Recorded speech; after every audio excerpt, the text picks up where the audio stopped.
podcast is part of the Sports Social Podcast Network. Champions are not born. They're forged.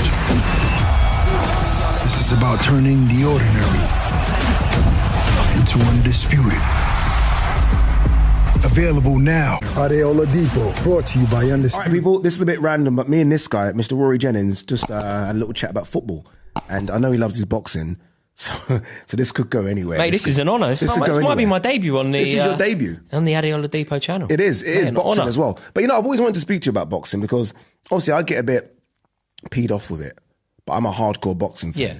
You are very much a casual boxing fan. Fair? Yeah, absolutely. I think I'm your gauge, aren't I? If a fight has caught the nation in the way that it intends to, it basically means I'm going or watching or have an event planned. Like you did with Benn-Eubank. Exactly. Benn-Eubank, obviously, because I was like considering going, I made like a real night of it. Yeah. And was like, I was totally into it.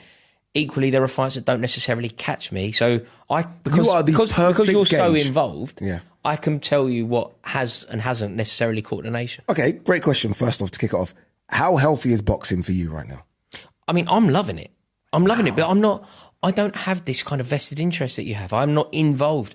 I think that something great has happened. And like I say, I'm not analysing the why and I'm not analysing the impact. I'm just analysing the outside looking in. The fights that we want to see now happen. Whereas in a bygone era, the fights that we were desperate to see either didn't happen, happened too late, or ultimately didn't happen when they should have done. I'm just going to chuck some names at you and see if you know these people. Again, I think this is your very good barometer. Do you know who Ben Whittaker is? Yes, I do. He does a backhand punch. Yeah, okay. Do you know who Moses Italma is? Yes, I do. Oh, this is interesting. Yes. So some fighters I've got through then? Yeah. All right, do you know who Lawrence Okoli is? I know Lawrence Okoli, yes, I do. Fabio Wardley? Fabio Wardley, I know, Ipswich. Oh, yeah. Fabio Wardley's Ipswich. Yeah. Lawrence Okoli, very long reach. Is that fair? Yeah, it's fair. Yeah. Okay, this is good then. So you do know. But what it is, it's incredibly superficial. It's like I have an interest in boxing. I like boxing. I will always watch the boxing. But for your audience, I'm about as casual as it can be. Like in my life, I've probably been to, not including York Hall, because I've been to York Hall a lot because when I was young, I knew someone like he used to fight. Yeah. So we'd go to York Hall a lot. But in my life, I've probably been to 6 boxing events. Like I went to Hatton Mayweather in Vegas. Yeah. You went to Germany, didn't you? I went to Germany for Darren Barker. Felix Sturm, the geezer was called. Yeah. But that was a Chelsea trip. And Vegas was I was there because I was supporting the boxing. But I wouldn't have known who Felix Sturm fought before he fought Darren Barker, and I probably couldn't tell you who Felix Sturm fought after. I was there just for the event. I've always thought that the football crowd is the same as the boxing crowd. I've always thought that it's the same people. It's the indicator of whether a fighter has cut through or not. I think what you need is the football crowd. Yeah, desperately. You need the casual boxing fan to go, and the way that you get that, there is a huge in the Venn diagram of football and boxing. Of course, there's a grey area. Yeah, and I think that if you get the football crowd, you will fill arenas. Like there was maybe 4 or 5 boxers in the last 20 years that have definitely got the football crowd. Yeah, like Ricky Hatton. I mean, when I went to Vegas, it was in December that fight. It was what's it called? Undefeated. I think it was called Undefeated. When I went to Vegas, there was 30,000. Like I went to the weigh-in, and it was just like fellas singing Blue Moon, and me as well. That's all City fans, yeah. Just all City fans, yeah. And it was December, just before Christmas. No one had fans travel like completely full. Josh Warrington leads. Yeah, he's got it massive. That's another way of doing proper, it. Yeah. That where Ricky Hatton was like truly incredible, I think. And this is applicable maybe to someone like AJ. You know when it becomes like a crossover, like so Darren Barker. When I went to Germany, it was Chelsea fans. I was with a Chelsea crowd. Everyone was a Chelsea fan. Yeah. I think Josh Warrington had got the Leeds crowd. Big time. I think that you have fighters that maybe talk to their support. Tony Bellew's got the Everton lot. Tony Bellew's without a doubt. Yeah. But there are some, and they become behemoth superstars who just get the football fans. Yeah, everyone. And AJ and Fury. Yeah, AJ. Fury just has the football fans. Just the football fans, not a particular club. Exactly. You're right. Whereas Leeds, Josh Warrington, you're right. Lee Wood, Scott Forrest. Yeah, I remember. I went to one. I went to a fight at Upton Park, the old Upton Park. Yeah. And it was a geezer called Michael Katsidis, who was Australian, and Kevin he Mitchell. fought Kevin. Yeah, and he battered. He was terrible. He battered it because it was meant to be like. What made you go that? It was Because Kevin the Mitchell event. proper Do you West know Ham. what I Proper did? West Ham Kevin Mitchell. Mate, you won't believe this. Do you know what I did? I had like the most sporting day ever. It was the same day as the FA Cup final. I remember travelling from Wembley. Bloody hell. Yeah, Chelsea won the cup. We went from Wembley. It must have been, if we won the cup, it must have been 2010. Yeah, that would probably Must be have been right. 2010. Yeah, probably right, Yeah, we won the cup. We won the double that year, Ancelotti. Went from Wembley straight over, all the way on the Met line, all the way over. From Oh, wait, Wembley. so Chelsea fans were supporting Kevin Mitchell and went to Upton Park. Yeah, not... No I ag, did. no ag on the way. I did. No, there was trouble there, but Yeah, there was trouble in the ground. I'm about to say, We were on the between pitch. Chelsea and West Ham. No, it wasn't Chelsea. It was Millwall, West Ham. Oh, There okay, was yeah, trouble yeah, that day. I would have thought so, It was yeah. a horrible atmosphere, actually. 'Cause Yeah. It can get like that, boxing. Yeah, It the can worst. get... Because everyone thinks they can fight. Yeah. Everyone has a drink and they think It they can actually fight. puts me off going now a little bit. You know, that kind of... Yeah. That kind of atmosphere, which I think isn't necessarily the way that it is. Mm. Like I saw Liam Gallagher performed at a fight at Wembley, didn't he? He did. He was it Tottenham or performed Wembley? was it AJ Dubois? Yeah, so an that AJ Dubois. becomes more kind of in the zeitgeist. And, Yeah. But this is all because of the brilliant contribution from Saudi, isn't it? Yeah, it is. That doesn't happen without that. What do you make of AJ now? Again, be as open and honest as possible. Obviously, he's my friend. Don't hurt me too much. I think he's- Where's AJ for you right now? I think he's an icon. Yeah. Like if I ever met AJ, I would be starstruck. Yeah. I would be You honoured. never met him? And I would know. No, I've never met him. No, I would be honoured to meet him. Yeah. I'd shake his hand, and I would be in the presence of a true great. I don't necessarily think. Be honest, go on. Don't think it's there anymore. I don't think Look, I remember being in New York City, my cousin's stag do, which would have been 2017, and he beat Klitschko. Yeah. And it was like, I mean, the bar erupted. It was amazing, right? That was peak. Peak AJ. Since then, I think it was probably Brian Ruiz and beyond. Andy Ruiz. Brian Ruiz played for Costa Rica. Played for Costa Rica. He played for Fulham and Costa Rica. Yeah, Andy Ruiz. He it felt a little bit underwhelming since then. I remember the rematch was supposed to be the moment that AJ sort of and he won it on points and it was calm and but I think history will be kind to AJ. I think in terms of where he History will ranks. be kind if he doesn't lose a couple more big ones. Because I know everyone just got microwave memories where they just remember now. The problem he has is, in terms of like true British greats, like your opinion on this is far more valid than mine. But like I would say that he ranks like he's nowhere near to say Lennox Lewis, is he? But in terms of what he carried, nobody can sell an arena. Yeah. Nobody. That's like the he's up there with like stars of other he can be compared to Oasis for selling tickets. Yeah, he'll fill a stadium. Yeah, like there was a that, time when I about- felt he could fight me and fill a stadium. This Like, is what I was literally, just about to say that, irrespective of the opposition. Doesn't matter. Like, irrespective. And he will never, nobody, I don't know, Daniel Dubois will never, ever have that presence that AJ has. Because everyone watched him. Like, ladies liked him. Yeah. Men wanted to look like him because he looked like a Greek god. Popular, because he's intelligent and articulate and Spoke handsome. well, He was like an icon. Yeah. he crossed It over. transcended boxing. Who's the bigger icon, him or Fury? You know what makes me laugh about that Great thing? Yeah, question. they're so different. Like they're so different. Like Fury's never going to model for Hugo Boss. Like, but Fury's also an icon in his own way. Like I look at Fury when I interview him, when he sits down, I genuinely think I'm talking to an icon. I think I'm talking to one of the biggest names in the world.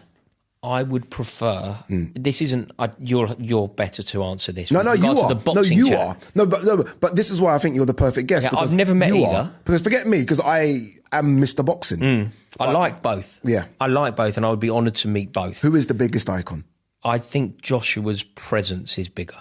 Really? I think Joshua's presence is bigger. Do you know what's a shame though? There's So if they were both just walking down the street, who? Well, you've got to pick one to go and have a selfie with. Yeah. I mean, I'd like to think I'd do neither. I'd probably do both. Probably AJ. Yeah. Probably AJ. Yeah. But I have a lot of respect for Tyson Fury as well. I do. He's massive. It's just a shame, I think, that there's the fight that never happened. That's a joke. There's the fight that, when we were saying that the fights happen now, and invariably they do, but there's the one that probably should have done and didn't. And to think that you were kind of like scratching your head about who's the biggest icon, to think that both of them are here now in this era, and they're not having a scrap. It feels like it's a late. Even if it happens now, it feels like it's late. Yeah, it feels like it's late. Would you go? Yeah. Would you ask me, Ade, give me a ticket? Yeah, I'd want to go to that. Yeah. Of course. That does Wembley Like in about that's a the minute. best of British, isn't it? Like that would be we're not on this planet for long, and we're very privileged in when you get those moments. So like, I remember my dad going to Eubank Benn at Old Trafford. He was lucky that he was of an age that could go, right? Yeah. We got the sons, we got to go. There probably wouldn't have ever been a British fight. Has there ever been? Like, did Lennox fought fight Frank Bruno? Yeah. Yeah, he did. But this one is 100 times bigger. Yeah, it would be like the British fight of a generation. Wouldn't it? Yeah. So yeah, you'd have to go. It would be the biggest British fight of all time. Would it really? Yeah, of all time. And I can't even think of what's second. It probably second is Benn-Eubank. That's how big it is. Yeah. That's how big this is. Yeah, I enjoyed the Benn-Eubank kids. That's good, wasn't it? It's good. I was good at it. It was good. Yeah, That was a great example of how boxing nowadays needs to market. It was a great example because I was so invested. Do you know what I watched? Do you know this will tell you how? So like, not in a disrespectful way, I can't get into Dubois. I can't, like, you know, when Dubois fought Usyk. This is, Couldn't get into I'm very patriotic, right? When Dubois fought Usyk, I didn't know who I wanted to win. Oh. I didn't know. I was like, I kind of like Usyk, man. I like all his Whereas dancing. by default, it should normally be the Brit. I'd always want, if it was, I was desperate for AJ to win. I was desperate for AJ to beat him. I was desperate for Fury to beat him. I always want the British boxer to win. Yeah. And when it was Daniel Dubois, I was like, I really rate Usyk and I like him, right? But I saw an amazing thing on this channel, actually, and I'm honoured to be here. Oh, thank you. It was a post, and it said delete one. It was very interesting, because I learned, it was like a didactic post for me. It went delete one, and it put Mike Tyson, Lennox Lewis, Muhammad Ali, and Usyk, right? And you have to delete one. So out of the 4 fighters that I just named, true icons, right? You got to take one out. And I thought, I'll tell you what I thought. I thought, obviously, Usyk. Then I went into the comments of your loyal subscribers, and I learned. So I thought, okay, do you know what the answer was according to your community? The answer, by a huge distance, I'd say 80%. Like the one to delete. So you leave Muhammad Ali, you leave Lennox Lewis, you leave Usyk, Get rid of and Tyson. you delete Mike Tyson. That shocked you. And there was somebody commented, and that person maybe will watch this video, and I thought, there's some great rationale, and I don't mind your argument as long as you back it up, right? And the guy said he never ever got off the canvas to win a fight, Mike Tyson, and he never ever avenged a defeat. Ooh. How can you argue with the rationale? Yeah. And so I went through all the comments. I really enjoyed it. I read it because if you'd asked me, the casual, I'd have gone, well, obviously Usyk. You're not deleting Tyson. I would have probably put Tyson top. Yeah. But according to your community, Tyson's actually... But it's interesting. Again, you as the casual would say Mike Tyson. Tyson? Yeah. Tyson, 100 I think the casual point of view, and I always say this, like us hardcore boxing fans are so small. Like you think of the stadium fight, Eubank Benn, I'd say about, 65,000? I'd say about 40 of those were casual boxing fans. If you said to most people... Honestly, if you said to most people, name one other fight, people in the stadium that were at that fight, name one other fighter that Chris Eubank has ever fought. And I don't think I'd go George Groves, right? He fought George Groves. But I don't think other people would be able to name, literally none. Yeah. And also, if you ask me beyond George Groves, I probably can't name someone. I just remember the George Groves because I like Groves, he's a Chelsea fan. Yeah.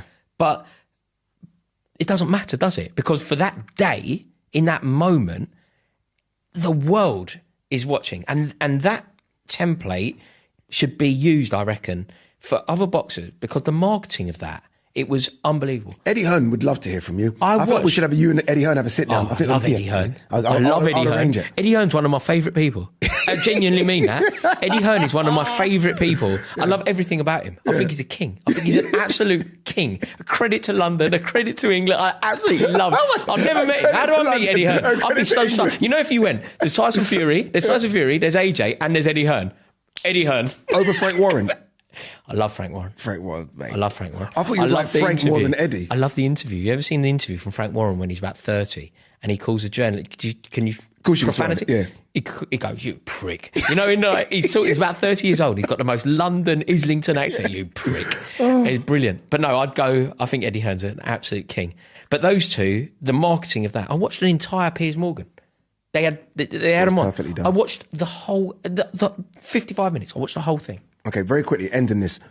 Where's boxing in your favourite sports? Football's obviously number one by a country mile. Third. What's second? Cricket. Poker, does poker count as a sport? Nah, it's not a sport. Okay, is it? so cricket over cricket. Okay. Well, I go to the cricket a lot. I like going. I like the day out. You never talk to me about cricket, but maybe because you know I hate it. Yeah, So I'm probably the wrong. You know your audience a bit, don't you? Yeah, I know. Rory, great to have you on. Mate, an honour. The casual. I'd love to be on again. The casual. Do you guys want Rory on? No, more they for more don't. of the Nobody casual? ever does. Of course they do. The casual chat. I think Rory's quite good. We can call it the casuals. Thank you very much. I was going to say subscribe to his channel, but he's already got like 400 million subscribers. I'm close to 100,000. Mate, you'll get there. You'll get there soon. Yeah, I'm going to get the plaque. Hey, well deserved. Thank you very much, sir. Champions are not born. They're forged. This is about turning the ordinary into undisputed. Available now.